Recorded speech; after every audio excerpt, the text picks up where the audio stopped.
because we're going to talk about water and drought. And when you start thinking about the concert repertoire for piano, you can think a bit about water, but there's very little by way of drought. But in any case, what you have now is the result of some very nice food meetings, because we both like food. And I'm very, very happy to have shared an imaginative collaboration, with Christina Greene. And so, without further ado, we're going to talk about drought.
This is a record of land, of soil. Rather than people, a story of the Great Plains, the 400 million acres of wind-swept grasslands that spread up from the Texas Panhandle to Canada.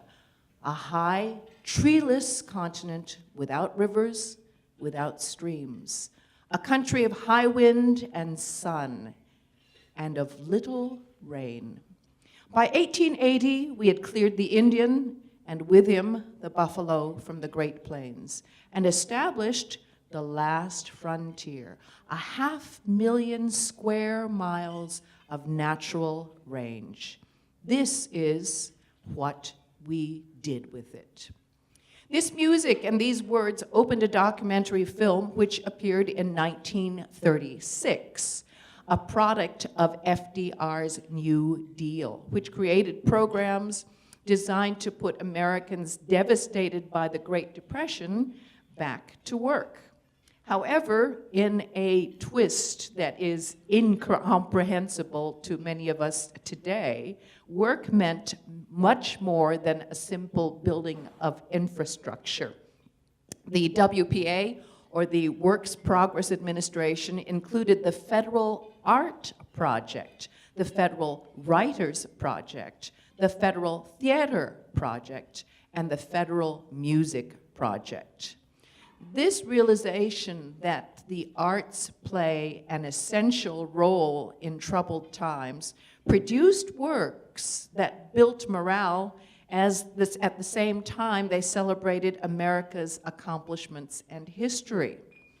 Even agencies with more so-called practical missions realized the importance of the arts in storytelling. For example, the Resettlement Administration, which built camps in California for migratory workers fleeing the Dust Bowl and offered small loans to farmers, took the arts seriously, producing documentary photographs, and even the Department of Treasury commissioned murals.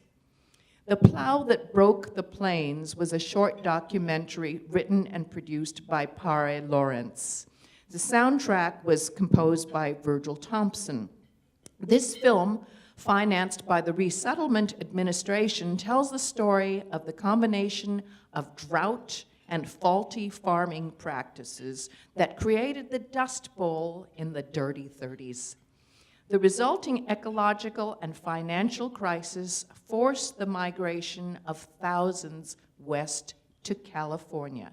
And this is where our two stories begin.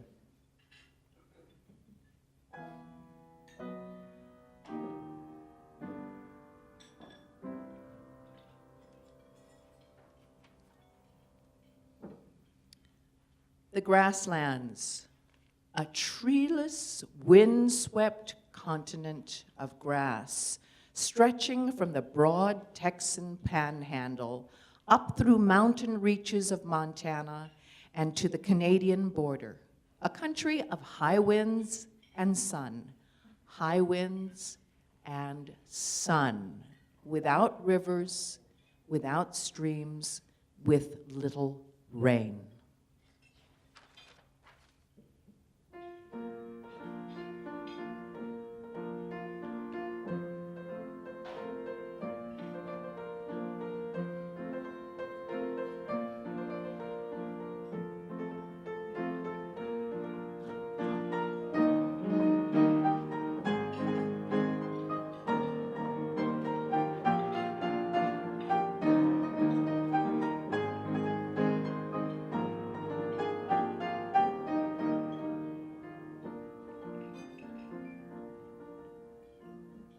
First came the cattle, an unfenced range 1,000 miles long, an uncharted ocean of grass, the southern range for winter grazing and the mountain plateaus for summer. It was a cattleman's paradise. Up from the Rio Grande, in from the rolling prairies, down clear from the eastern highlands, the cattle rolled into the old buffalo range. Fortunes in beef. For a decade, the world discovered the grasslands and poured cattle into the plains. The railroads brought markets to the edge of the plains. Land syndicates sprang up overnight, and the cattle rolled into the west.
The railroad brought the world into the plains. New populations, new needs crowded the last frontier. Once again, the plowman followed the herder, and the pioneer came to the plains.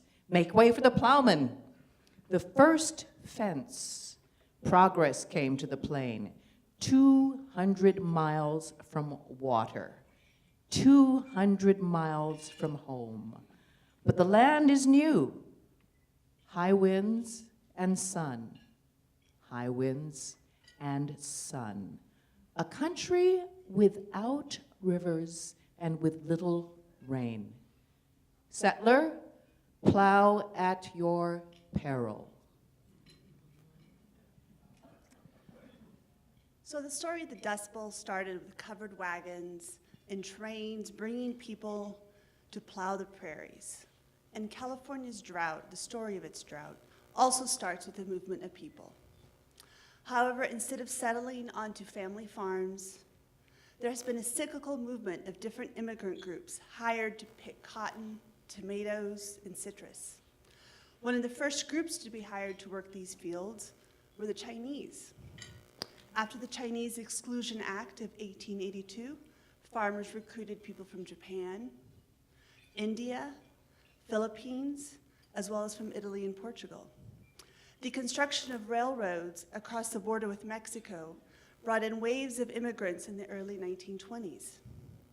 During the Great Depression, hundreds of thousands of Mexicans and Filipinos were deported, and the so-called Okies, fleeing the Dust Bowl, made up the new hands, picking the fruits and vegetables across California.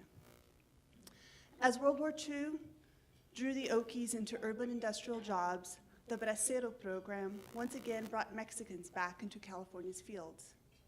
They were also joined by Southeast Asians coming from Vietnamese War. Today, between 70 and 80% of Californian field workers are undocumented migrant workers. Many of the new farm workers coming in are actually coming in from the indigenous territories in Oaxaca and Mexico. Many are also coming in from Central America. The movement of these people into California, they're coming in to pick crops that are too fragile to be harvested by machines. And they were not the only necessity for agriculture to grow to the gigantic proportions that it is in California today. As agriculture expanded from the wetter northern end of the valley, the Central Valley of California, to the more semi-arid expanses in the south, and as farms diversified away from wheat, there was a need to access more and more and more water for irrigation. And to find this water, farmers turned to the snow-packed mountains and the rivers of Northern California. The federal government started the Central Valley Project in the late 1930s, and this was joined by the California State Water Project in the 1960s. Both projects are a system of dams, canals, pipelines, and pumping stations that move melted snow through rivers, dams, and down along canals to sprinkle and flood cropland. In 1962, President Kennedy went to California to celebrate the beginning of the construction of the San Luis Dam. And I quote his words, "To look at this valley and others like it across the country, where we can see the greenest and richest earth producing the greatest and richest crops in the country, and then a mile away see the same earth and see it brown and dusty and useless, and all because there's water in one place and there isn't in another." So just as people plowed the prairie grassland to make it more productive, Californians sought to make the so-called brown, dusty, and useless land green and productive.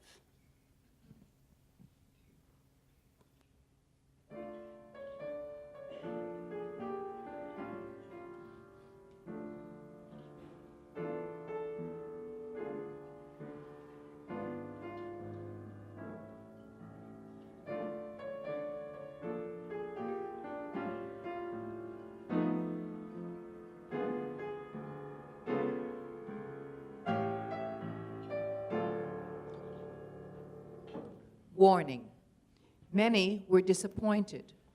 The rains failed, and the sun baked the light soil. Many left. They fought the loneliness and the hard years, but the rains failed them.